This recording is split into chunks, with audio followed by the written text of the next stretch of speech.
Ilyosbekka nuqsoni haqida shu tug'ilganida bilganman. Boshida bu farzandimni qabul qilishim qiyin bo'lgan deganlarda itlarim shunaqangi g'alati bo'lib ketgandi. Chaqaloq tug'ilishdan oldin kiyimlar olasiz, paypoqchalar kiydirasiz. Men kiydira olmasdim shunday. Ko'zim o'tib ketardi. Hamma bolachadan ko'zim o'tib ketardi-da.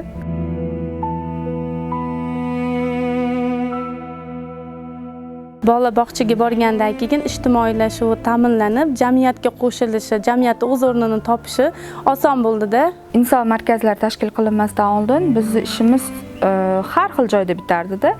Hozir bo'lsa bitta tashkilotga murojaat qilamiz. O'sha yer o'zida ishimizni hal qilib berishyapti. Qanaqa orzuyingiz bor? Oyoq.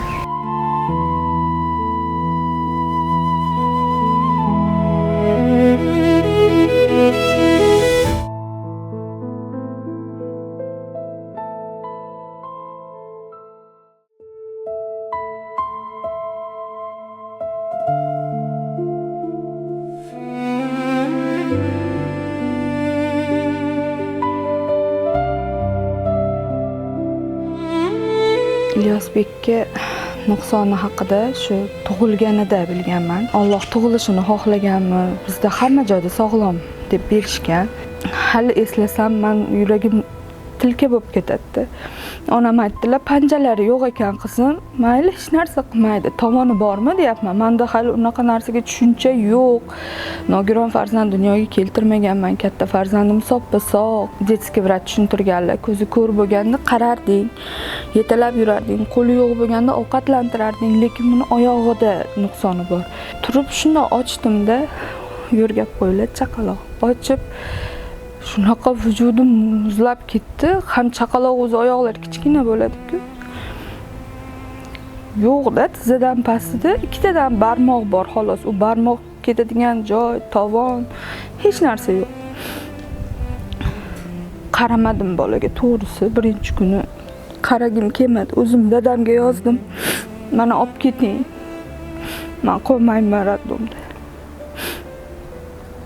Gunoh bo'ladi qizim, bola-ku, qanoq qilib tashab ketasan deyishdi. Qaynatam Rossiyadalar, koronavirus karantinga tiqib qo'ygan, xo'jayinim Rossiyadalar.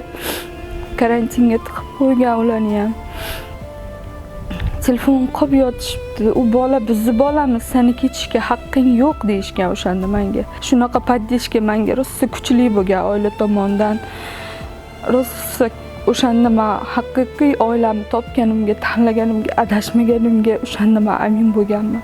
Eng og'riqli nuqta chaqaloq tug'ilishdan oldin kiyimlar olasiz, paypoqchalar kiydirasiz. Men kiydira olmasdim shunday. Ko'zim o'tib ketardi. Hamma bolachadan ko'zim o'tib ketardi-da. O'sha Rahim va Shahlo opani xonadonlariga birinchi bora kelganimda uyda yo'q bo'lganlar. Keyingi safarga telefon qilsam, telefon orqali o'ziz nima sizlarda imkoniyatlar bor deganlar. Ha bizda shunaqa protez kerak bo'lsa, shunaqa ekan farzandingizda, lekin ko'risha olmadik. 1-2 marta xonadonga bordim, yo'q ekansiz desam, "Ha" dedilar-da.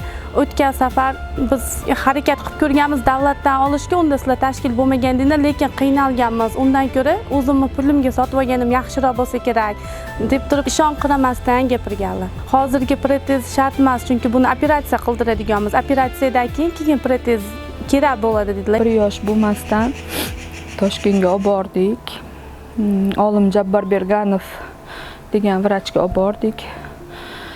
Olib qolishdi, bizni больницada bir kun operatsiya qilamiz, oyoqqa o'xshatib qilib beramiz operatsiya degan va'dalarni berib olib qolishdi, lekin yig'ilish ertalabda majlis bo'lganda operatsiyada ham hech qanaqa ilojisi yo'q, bu bolada oyoq o'zi yura olmaydi degan tashxis bilan qaytib keldik Toshkentdan. Keyin shu Olim Jabbar Berganov protez sentrga bizni yo'naltirdilar.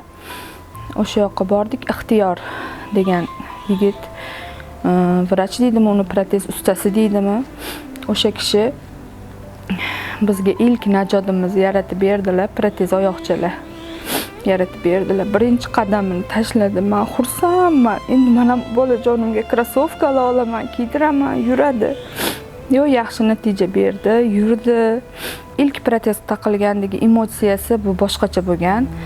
Juda chiroyli, o'zini sig'may ketardi-da, yugurib, o'yinlar qilgan. Buni videolari bor bizda, saqlab qo'yganmiz. Sizga beraman.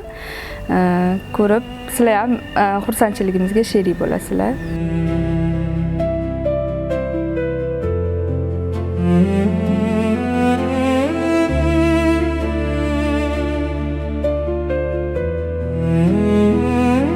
O'zlari ham yig'lab aytib berganlar, men boshida bu farzandimni qabul qilishim qiyin bo'lgan deganlarda ko'zimga yosh kelib ketgan. Ha qarangki, bu farzandim orqasidan siz keldingiz, buni orqasidan qancha odamlar yo'qlab keldi. Boshlanish shu bo'lsa, bu farzandim kelajagi hali rosa oldinda ekan deb turib o'zgarganlar. Chunki psixologik xizmatga yo'naltirganman. Ilyosbek shunaqa o'zi xarakter bilan yaratilar ekanki, bola shunaqa tug'iladigan bolalar o'zi Alloh tomonidan uni mustaqil qilib qo'yar ekanda. Masalan, 3 yosh, 4 yosh bolani ham ovqatlantirasiz-ku, u 1 yoshligida ham mustaqil bo'lsam derdi-da, o'zim ovqatlanaman. Men unga qo'shiqda ovqat yedirgan emasman, to'g'risi. Eng asosiysi undan keyin birinchi bolani bog'chaga bermayman deganlar. Bering deganman. Maxsus 20-bog'chani taklif qilganimda ha deganlarda yo'q bermayman deganlar. Mesela mana inklyuziv chiqdi, unga beraylik qaysidir bog'chaga desam, bolalarga qo'shsam ursachi, qo'shila olmasachi deganlar, yo'q. O'zlari bir kun telefon qildilar, meni o'sha psixologik tibbiy ko'rik komissiyasiga yo'naltirib bering dedilar. Kiritdik arizani, komissiyadan o'tib chiqishdi. Hozirgi kunda o'sha bola bog'chaga borgandan keyin ijtimoiylashuvi ta'minlanib, jamiyatga qo'shilishi, jamiyatda o'z o'rnini topishi oson bo'ldi. Inklyuziv ta'limda shu darajada bolamni qizg'anganimda o'zim qayta tayyorlovda o'qiyapman. Чтобы inklyuziv ta'limga o'tib shu bolam bilan o'zim kelajagi uchun o'zim birga yurmoqchiman. Eng asosiy yangilikni aytib o'tib ketay. Instagram ochdik.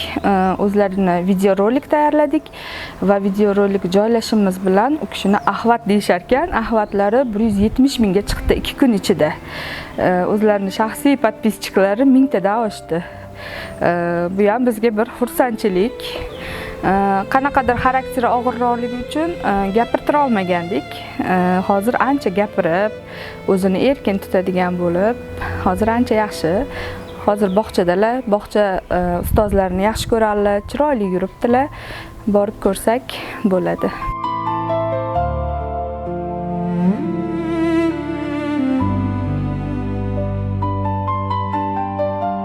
Qanaqa orzuyingiz bor? Aya. Onajonimga mashina oldi. Bog'cha yoqadimi sizga? Nimasi yoqadi bog'chani? Birga bolalarga o'ynayman. Butun o'ynashni yaxshi ko'raman. Yanachi? O'ynataman. Ukangiz yaxshi ko'rasizmi? Qanchalik yaxshi ko'rasiz? Mashinchi yaxshi ko'raman. Men katta bo'lsam vrach bo'laman. Hozirgi paytda mana ijtimoiy himoyani, ijtimoiy xodimlarni sizning hayotingizda o'rni qanaqa bo'ldi? Inson markazlari tashkil qilinmasdan oldin bizning ishimiz har xil joyda bitardi-da. Hozir bo'lsa bitta tashkilotga murojaat qilamiz. O'sha yer o'zida ishimizni hal qilib berishyapti. Bu ham menimcha ancha yengillik. Ayniqsa tushunmaydigan onalarga, masalan, uyda o'tirib farzandi nogiron onalar bor. Ular qayerga borib, nima hujjat tayyorlash ancha qiynalishadi-da. Lekin ijtimoiy xodimlar ularga tushuncha beryapti. Hozir baribir ancha yengillik, ularning yordamida ancha oilalar, yetib borilmagan oilalar anchasiga yordam berishyapti deb o'ylayman. Kelgusida Ilyosbekni inklyuziv ta'limga jalb qilamiz.